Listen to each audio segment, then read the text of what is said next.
Welcome guys to the 10th episode of United Talk, and in this one I'm going to have a few stories that has been catching my eye over the past week. I'm going to go over them now.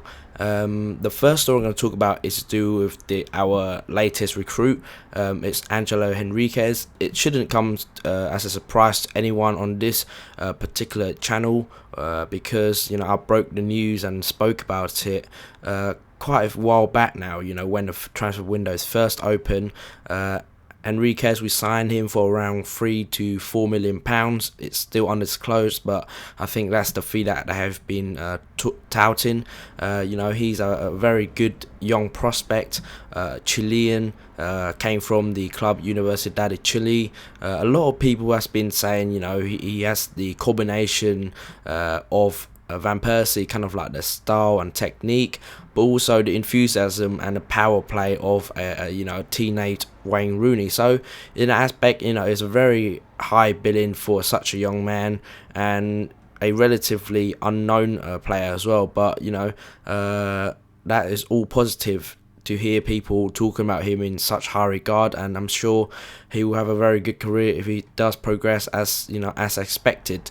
A few people, including the Chilean manager, has said, the national coach has said that it's a bad move for Henriquez at this moment in time because he's not going to get a lot of chances. To be fair, we already got 4 established strikers at the moment, but with Wayne Rooney out for at least another 4 weeks, it could give Henriquez a chance to be on a bench or playing in the League Cup or the Capital One Cup as it's now rebranded. And the first match is going to be very competitive against Newcastle, and if he does get that, it will be a baptism of fire for him, because Newcastle, like they proved last year, are a very good side now, and they're going to be very difficult to beat. So if Henriquez does come in, he's going to be going to have a lot of work to do in order to really threaten Newcastle on his potential debut. And Henriquez, it could be that he is given his debut on that night, but again, I would expect him to be given a little bit of time to accustomize himself to the country and the culture and the way of football. And he's a signing for the future, much like Nick Powell from Crew Alexandra. So Henriquez, he does have a very good profile and kind of like name, but again, he has to be given time and patience by the fan in order to see him succeed at a club. He has all the attributes, all the experts on various new institutions has been saying very good things about him, like I said, and he only gonna prove himself, and if he does develop, we're gonna have another world-class striker at our hands, and it's gonna be very good business by Sir Alex. There was some speculation that City might have got him at the end, but we had a first option on him since he was 15, and Sir Alex impressed by him since the age of 13. So we have been tracking Henriquez for a long while, and I think he's a solid buy. The fee could be very very low if he does develop the way that it is hoped. So Henriquez definitely one for the future, but if we need him in the near future, I think he would do a moderate job and would get us a couple of goals in his first season. So it's an exciting prospect and signing in general of Angelo Henriquez. I'm sure a lot of you guys will be interested to see how he does, and myself as well. I haven't seen him live yet, so it's going to be good to see him how he does in his first matches, whether in the first team or the under 21 squad. So Angelo Henriquez has signed, and it's confirmed he's got a work permit, etc. So it's going to be exciting times in our striking department. The second story I'm going to talk about is to do with Phil Jones. Today it has been confirmed that he will be out for another 6 to 8 weeks, and it's to do with, I think, with ankle or knee. I think it was ankle.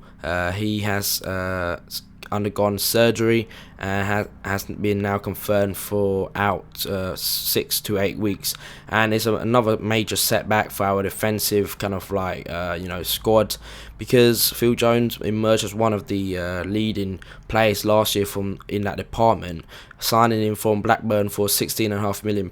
Not a lot of people expecting to do a whole lot in his first season, but after his few performances, people were comparing him to the legend that is Duncan Edwards. And Phil Jones a bit unlucky in his first season, unable to fully establish himself because of injuries, etc. So in that kind of way, he was unlucky, but we all saw the potential Phil Jones possesses, and it won't be too long, I'm sure, before him and Smalling perform and create and form a new backline, and will establish himself as the two leading players for many years to come, and take over from Rio Ferdinand and Nemanja Vidic. Yes, it's disappointing obviously to see Phil Jones suffering, because he's only 20, and it's going to be it's better for young players to have injuries, but you would definitely prefer them to be on the field playing week in, week out. As you know, with the likes of Jack Wilshere at Arsenal, it can be quite frustrating time, and look at Wilshere, he's been out for I think almost a year now, so we must I think treat Phil Jones, wrap him cotton wool, don't over and make him return too early due to our defensive frailties. But Phil Jones, I think Sir Alex will kind of realise the kind of supposed mistake with Wilshere, and will take care in returning Phil Jones to first team. He got this injury in training actually, and so it's in that regard it's very unfortunate and almost a freak occurrence, with all the international matches. But Phil Jones, a very, very good player. I'm sure it won't be long before he establish himself once he get over his injury problems. He's again a very good player, and I'm sure it will establish himself in the first and starting 11 very near future. So for the moment, I'm just wishing Phil Jones a speedy recovery, and hopefully he'll come back to us very, very soon. The third story I'm going to talk about is to do with Wayne Rooney. As you know, Wayne Rooney is going to release a new book very soon, and it's a book talking about how he has played a decade now in the Premier League.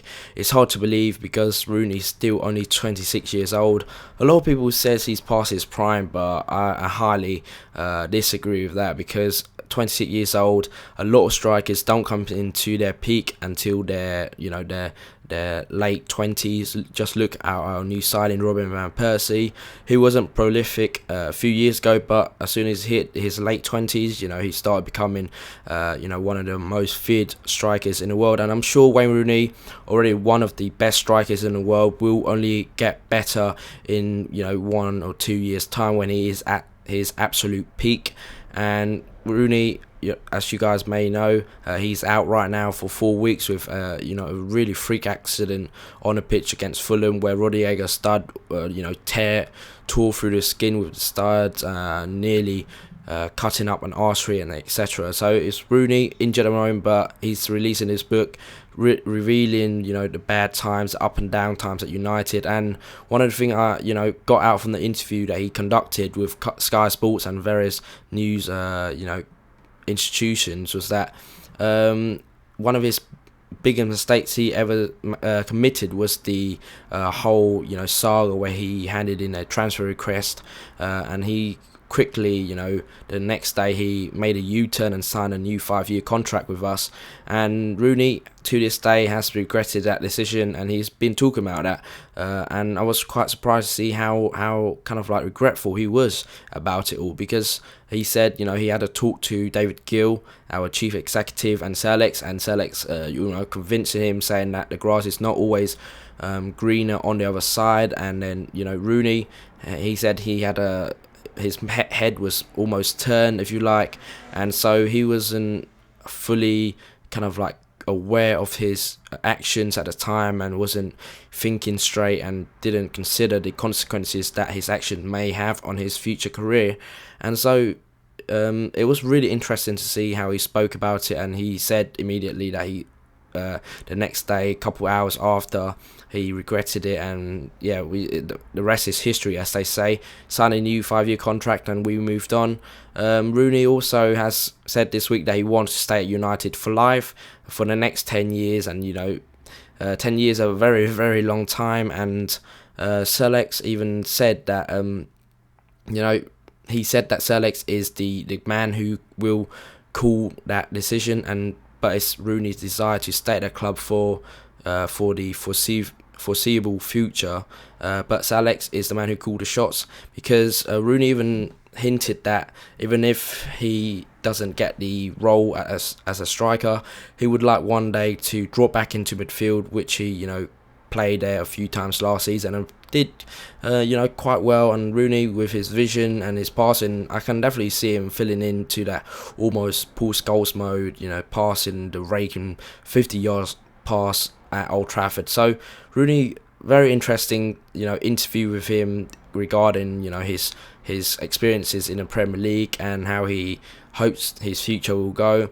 I'm sure a lot of you guys would want to see him at the club for the next 10 years or so, because he is a world-class player, and you don't get a lot of those around, and you need to hold on to those in order to challenge at a very top level. And that's why Sir Alex has brought in Van Persie to perhaps serve as a reminder to Rooney that he's not irrepressible and not invincible at United anymore, and that he needs to buck his ideas up, train that bit harder, try a bit harder, and overall I think by signing Van Persie it will only raise Wayne Rooney's level once he comes back from this injury. So Rooney, very interested. I urge you guys to, as just United fans, get the book, get some insights into his thinking and his head while at different stages of his career. I'm certainly gonna get it, whether for when it comes out or at Christmas. I'm sure it will be a very interesting read for all United fan and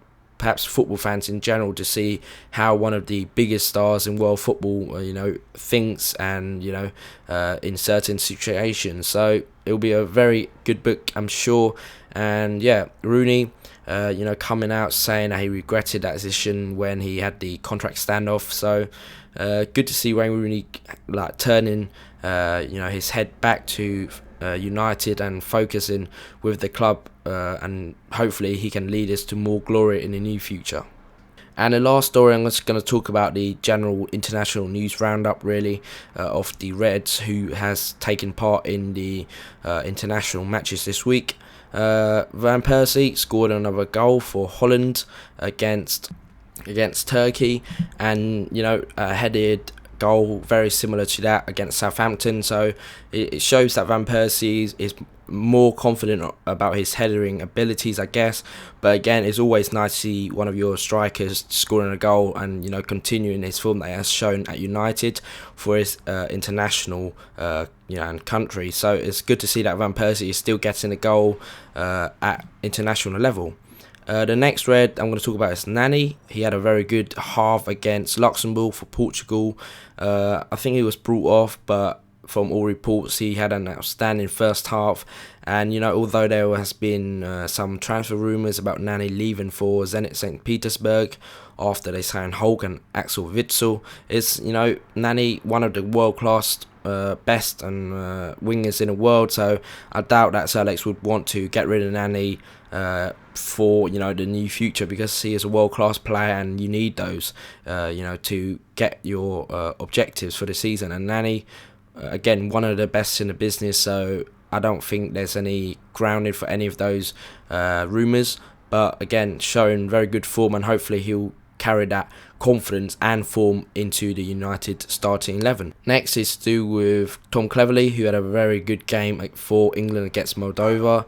Again, not great opposition, but he has shown his class and played a number 10 role, which Rooney is accustomed to. But Cleverley stand out for me against Moldova on Friday night, and playing with his head up, great intelligence, great movement, great eye for the pass, and overall just very, very impressive with him, with his performance for England. I'm sure Rooney will return to that number 10 role when he comes back for England, but Cleverley, he will be part of the England setup for a very long time after that performance against Moldova and Italy in the past. So Cleverley impressing me over the past few matches for England, and hopefully he has shown that he has a great future at both club and country. So there you guys have it for my United talk this week. I hope you liked it, guys, and please rate, comment below on any of the stories I've spoken about, and subscribe to the channel for more content like this. Thanks for watching, and I'll see you next time. Cheers.